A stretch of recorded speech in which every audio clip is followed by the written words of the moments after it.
Give it up again for Lon C. Harris.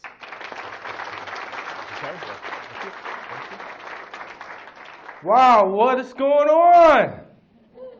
How's everybody doing? This is awesome. This is awesome. I am super excited to be here. I had an opportunity to come to you guys' coalition meeting last year and speak. And so you guys asked me to come out to this, and I said, Dialogue Day. I've been coming to Dialogue Day for like 6 years. And I've been like sitting out there watching, and now I'm up here. This is so weird. Like, it's totally weird to me. But I'm super excited to be here. I love Dialogue Day because I believe when you dialogue, you can really learn a lot about another person. You can understand, their point of view, and they can understand your point of view. It's just good old-fashioned communication. And I think there's going to be some great communication going on today. But before we even get into anything, I want to start this off the way it's supposed to be started off. Now, when he introduced me, he said I was a speaker and a rapper. It probably should have been reversed. Rapper, speaker. I've been rapping for, oh my God, it's been a long time now. Seriously, probably since like 2001. I have 2 albums out, working on my 3rd one right now. As a matter of fact, there is a table out there, so if anyone's interested, CDs are $5. But we're going to start off with a song, okay? Now, if you're like probably 30 and under, you're happy. If you're over that, you're probably like, I don't know about this. So I'm going to have everybody stand up. We're going to start this off real fun, okay? Start this off real fun. Let's go. All right.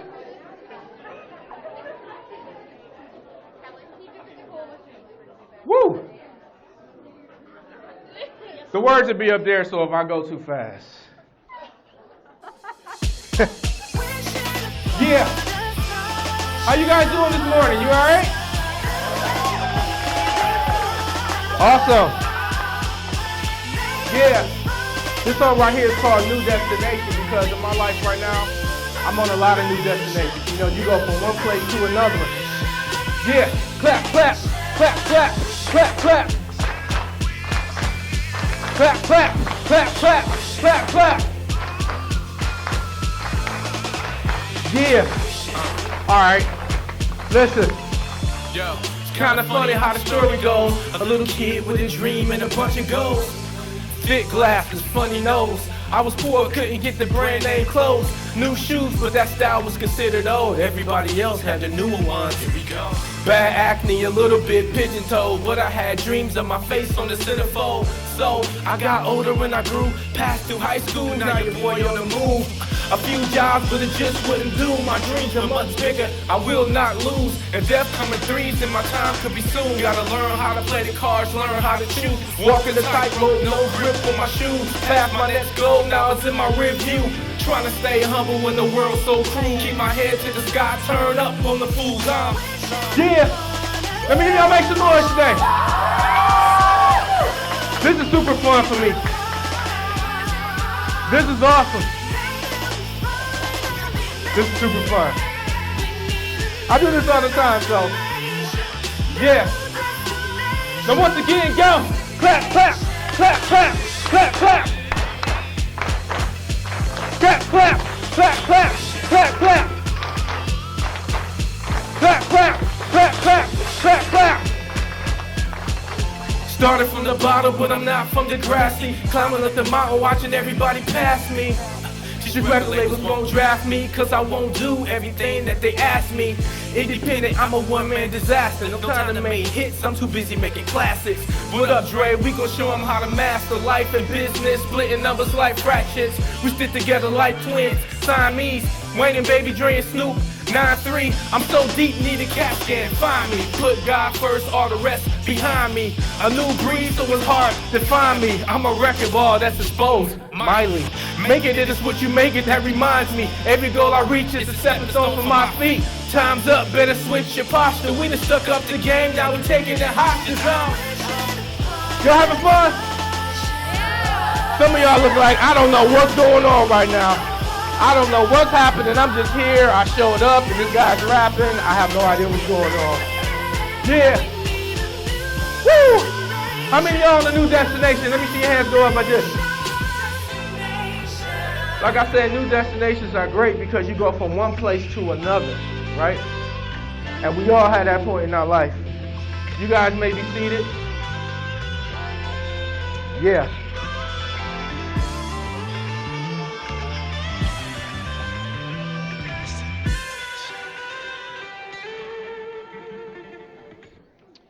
All right. Some of y'all looking like, what could possibly happen next after that? This is crazy. So again, my name is Lon Harris. My rap name, stage name, Elohin. And I've been doing music, like I said, since like 2001, seriously. You know, I did it all through high school, but when I got out of high school, I went at it, you know, seriously. As far as like public speaking, I've been doing public speaking probably for about 6 years now, really strong. And I will tell you one thing, and you'll probably know this, I am not your average rapper, okay? Definitely not your average rapper. Rappers a lot of times are great at rapping, but they can't talk. Y'all know what I'm talking about. They can't speak very well. And I've seen speakers that try to rap, and it's like, dude, just stop. Just stop, you know. But for me, I do both, you know, and it's a part of my genetic makeup. It's a part of, you know, who I am. So really quick, I just want to give you a quick introduction on my life, where I came from, and then I'll turn it back over because I'm going to come back and talk to you guys later. But, you know, I grew up in the, you know, inner city of Detroit on the east side, single parent home, right? And who has a strict mom in the house? Raise your hand if you have a strict mom. Yeah, not many of y'all. The rest of y'all lucky. Because, man, I'm telling you right now, my mom was, like, super strict. Like, everything I did, I felt like my mom had, like, a probing eye that would, like, follow me, like, everywhere I went. You know, I could go to the bathroom, and I felt like my mom was, like, right there, like, are you doing what you're supposed to do? Did you flush the toilet? Did you refill the toilet paper? I was like, dang, like, stop. Mom, leave me alone. And I really felt that way because my mom was super strict. My mom did not hesitate to give me a spanking. She didn't. I'm just being real. Where I grew up, every hit was a word. Some of y'all know what I'm talking about. Didn't I tell you not? That's how I grew up, right? And, you know, my mom did it out of love, you know, single parent home. It was just my mom. She got a boy growing up, think I'm becoming the man of the house, right? And she had to put me in my place a couple times. So, you know, growing up, when I went to school, basically, like, my friends were the reason that I went to school. I didn't go to school to learn. I hope ain't nobody in here like that, but I didn't go to school to learn. I went to school to hang with my friends and to chase girls, right? I'm just being honest. That's what I did. And growing up in a household that I lived in and growing up in the environment that I lived in, that's what I saw around me. You know, my dad wasn't around. So I spent, like, all of my youth years trying to find that father figure, trying to find out what my value was, trying to find out what my self-worth was. And because I couldn't figure that out, I began to put my value in what other people thought of me. So I decided to take on the image of being the tough guy, right? Grew up listening to hip-hop. I tried to do what they talked about. So I became the tough guy. The problem is when you become the tough guy, you need to actually be tough. Okay? Yeah, I lost a few fights. A couple knots on the head. But growing up in that environment, that's the life that I knew. My mom didn't raise me that way, but I thought my mom didn't know what she was talking about because she was my parent. And so I figured I knew better, and my friends knew better, so I was going to do what they did. Some of you guys may can relate to that. No, I thought I had my whole life mapped out. I thought I had everything planned out. I thought I knew who I was. But the older I got, the more I realized that I didn't have a clue of who I was. I didn't have a clue. I thought I was the tough guy. No, I wasn't the tough guy. Thought I was going to be like the ladies' man. Well, you heard the song. That wasn't working out too good for me, you know. So I spent those years just trying to figure out, like, who am I? You know, like, what is my value? What is my purpose? And I remember getting to a point where I thought, you know what? Maybe I really don't have a purpose. Maybe I'm just kind of here by accident. Maybe I'm a big mistake. Who in here made mistakes in their life? Yeah, every hand can go up for that, right? But because I made so many mistakes, I began to take that thought process of making so many mistakes, and I defined myself as a big mistake. Like it was like a big M that just followed me everywhere I went. I am a mistake. Because I make so many mistakes, because I screw up so much, because I mess up so much, I'm nothing but a mistake. And so I started to live life like I was a mistake, right? I didn't do anything that I was supposed to do intentionally. I did the stuff that I wanted to do. I did the stuff that I thought would make me happy, the stuff that I thought would be fun.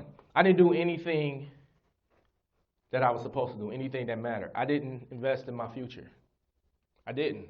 Because it didn't really matter to me. I said, hey, if I'm a mistake, then it doesn't really matter anyway. So I can just kind of do what I want to do and just the chips fall where they fall. You know? And it wasn't until, I graduated out of middle school into high school, for the first time I started to realize that, maybe I'm not the mistake that I thought I was. Maybe I actually do have a purpose. Maybe there is a plan for my life. I'm going to take this school thing kind of seriously. And actually end up making an honor roll, 9th grade year. Now, I didn't tell you 3 years before that, 6th grade, I failed. I had to repeat 6th grade. So I had my share of, mistakes, things like that. So I finally started to take school a little bit more serious, and I started to really, think of myself more than a mistake, but like, hey, I'm here for a reason, and I want to make something of myself. But yet and still, I was hanging around people that I shouldn't have been hanging around, doing things that I shouldn't have been doing. And a lot of times when you hang around somebody that's not going in the same direction that you're going, they can easily just pull you back to where they are, right? And I see that happen so many times with not just young people, but adults as well. It's like you want to go somewhere in life, but you don't even align yourself with the people that's going in the same direction you're going. So if I want to be successful, why would I hang with somebody that has no goals? But that's what I was doing. If I want to be, the most successful person I can be, why would I hang with somebody who thinks school is stupid, who thinks getting a legal job is stupid? Why would I want to hang with somebody like that? If I value myself, why would I hang around a bunch of people that don't value themselves? But that's what I was doing. Because it still was a part of me that was looking for acceptance. And that was looking for the answer of that, who I am. And do I have a purpose? So I'm going to wrap up this first session. I just have one question that I want you to think about.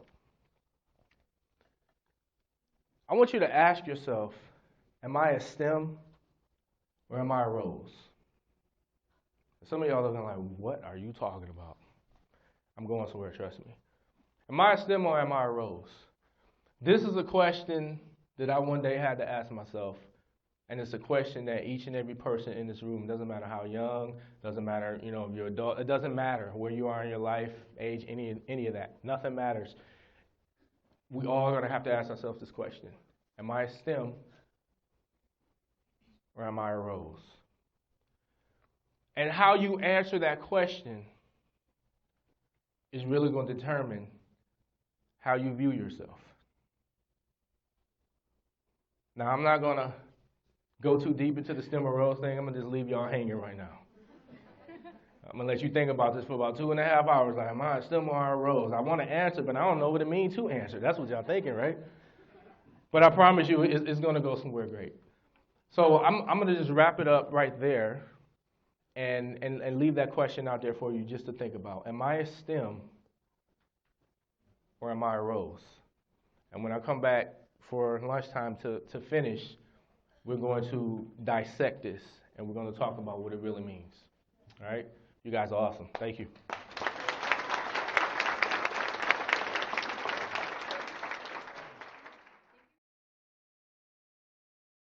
Before my first session ended, I asked you guys a question.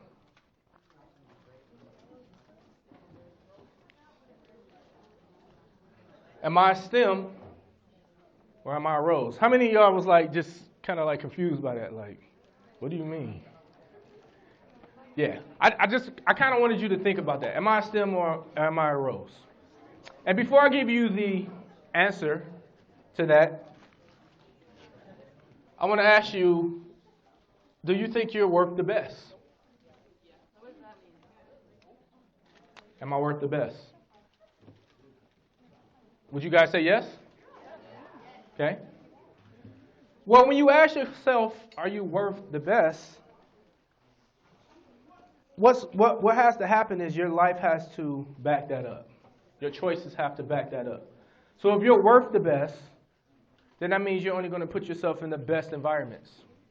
You're going to put yourself in the best situations. You're going to make the best choices for yourself because you really feel that you're worth the best. But so many times we settle for less. And we take second best instead of the best. And I think one of the ways we do that is by comparing ourselves to other people. Raise your hand if you ever compared yourself to somebody else. I do hip hop, so yeah, sometimes I compare like, man, was my bar as hot as his? Like, man, I don't know. Right? We compare ourselves to other people. And it can be a problem because if you compare yourself to somebody else, a lot of times you begin to devalue yourself because you think that you're not as good as the other person. Case in point, they did a study, and it showed that when you walk in the magazine aisle of a store, within 30 seconds you begin to compare yourself to people on magazine covers. Now, some of y'all may be out there thinking, like, no, I don't. Yes, you do. You may not do it and know you're doing it, but subconsciously you are. Because when you see a magazine cover, what they're saying is, hey, this is perfection right here. And if you don't look like this, you're not attractive. And so you begin to compare yourself to other people. And you think that, hey, if I want to be desired by someone, if I want to be attractive, if I want to feel valuable, then I need to look like or act like this other person. When in reality, that's not true. Because everybody is an individual and everybody's unique. So many times we compare ourselves to other people. And we think that we're not good enough because we don't look like the next person. But you don't know what that person is really going through. You may see somebody in the hallway and you may think that they have like the perfect cute body or whatever and that they dress really nice and they're always smiling, but you don't know what that person's going through. That person could be bulimic. Seriously, it happens. When you talk about dealing, with self-esteem and self-image issues, yeah, that is common. When you look at self-esteem issues and self-image issues, the topic of suicide comes up. It does. Studies show that I think it's 15 to 34-year-olds, suicide is the second leading cause of death. So that shows me it just doesn't affect teenagers. It affects adults as well. Because people are just not content or proud of who they are. So they want to be someone else. So when you look at like Photoshop, it's like covering up flaws. It's covering up who you really are to try to be somebody else. Right? And it can be a really dangerous thing. But knowing who you are and knowing your value as a person is one of the most important things you'll ever learn in your life. And I can tell you that from personal experience.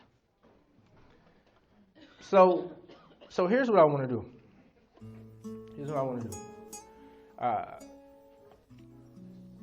I asked the question earlier. I said, are you a stem or are you a rose? And I'm going to show you what I'm talking about. In my hand right here, I have 2 roses. Who likes roses? Raise your hand. You like roses? Yeah. Roses are awesome. Awesome. My wife loves roses. When I bought these yesterday, I had to buy her one too. She would have been mad at me. So when I came in the house, she was like, you mean you only bought these because you're doing a presentation? I was like, no, I only needed 2, but I bought 3 because I wanted to give you one. But roses are beautiful. You have your blossoms, you have your stem. And I like to look at the stem with the thorns, kind of like our, not so nice side, our mistakes, kind of rough around the edges. It's kind of how it is. But what's interesting about these roses is the fact that they're different. One's a little bit shorter than the other one. This one has a little bit of a mark on the petal, as you can kind of see, if you can. They're different, but they're roses, right? And you can look at one rose and look at this other rose and say they're beautiful. Yes, they are. And you can look at another person and say, hey, I think you're a beautiful person, right? But we don't do that. We can't look at another person and say, hey, you're beautiful, without talking negative about ourselves. We have to immediately compare. It's like they can't be beautiful at the same time you are. Like one of you guys got to demote yourself or something. And that's what happens. And so the same way these two roses are here, and you can look at them and try to compare them, it's the same way we do. But here's the problem. Here's what we do. You have a rose, or yourself, and you start comparing yourself to someone else. Or like comparing this rose to that rose, right? And what you slowly begin to do is devalue yourself, little by little. I'm stupid. I'm ugly. I'm worthless. I'm a mistake. I'm a loser. I'm a failure. No one wants me. I'll never amount to anything. Why do I even try? Right? I'll never look as good as other people. I'll never amount to anything in life. I should just give up on myself. Why am I here? Sorry. And if you notice, after you start saying all these things about yourself, when you look at this rose, you don't really see anything beautiful anymore, do you? Who would want this? If you were going on a date and someone brought you this, what would you do? That'd be the first and last date with that person, right? This is my reason for saying that. There is no value in this rose now, because all of the beauty is gone. Yeah, the thorns are still left, but remember, the thorns represent the rough edges. But if the rough edges are not balanced out by the beauty, you have nothing. So there's nothing left but just a stem that if you grab, you're going to get stuck, and it's going to make your finger bleed. And some of you guys in here are right here, right now, where you have devalued yourself, or you have let someone else devalue yourself, and you've listened to your own lies or someone else's lies about who you are and what you can be or how you look. And so now you no longer see yourself as this. This is how you see yourself, as just a stem. There's no value in the stem. Nobody wants just the stem. But there's value in this rose. And I'm here to tell you guys that regardless of what you may have told yourself or someone else may have told you, they have lied to you, you lied to yourself, you're not that stem over there. This is what you are. This is who you are. You're beautiful as a rose. And what is important for you to do is not to view yourself this way. Because you may view yourself like this, but you're really not this way. This is how you really are. But you look at yourself like this. So view yourself as beautiful as a rose. Someone that may have flaws, someone that may make mistakes. But in reality, you're beautiful. You are. If you don't think you're beautiful, no one else will. If you don't love yourself, you can't love anybody else. And if you don't love yourself, it's hard for other people to love you, because you show people how you want to be treated. So if you're negative to yourself, then don't be surprised if other people are negative to you, because you're just modeling to them how you want to be treated. So if you want to be valued, if you want to be treated as precious as this rose will be treated, then you first need to realize that you are that rose, and you need to live your life according to that. So I would just end by saying this. Are you a STEM or are you a Rose? You guys thought about it. You had 2 hours to think about it. You got full stomachs now. And really the question is up to you. I can't answer it for you, but you have to ask yourself, are you a STEM or are you a Rose? And based on the things that we talked about and the things that I showed you, do you see yourself as this or as this? Thank you.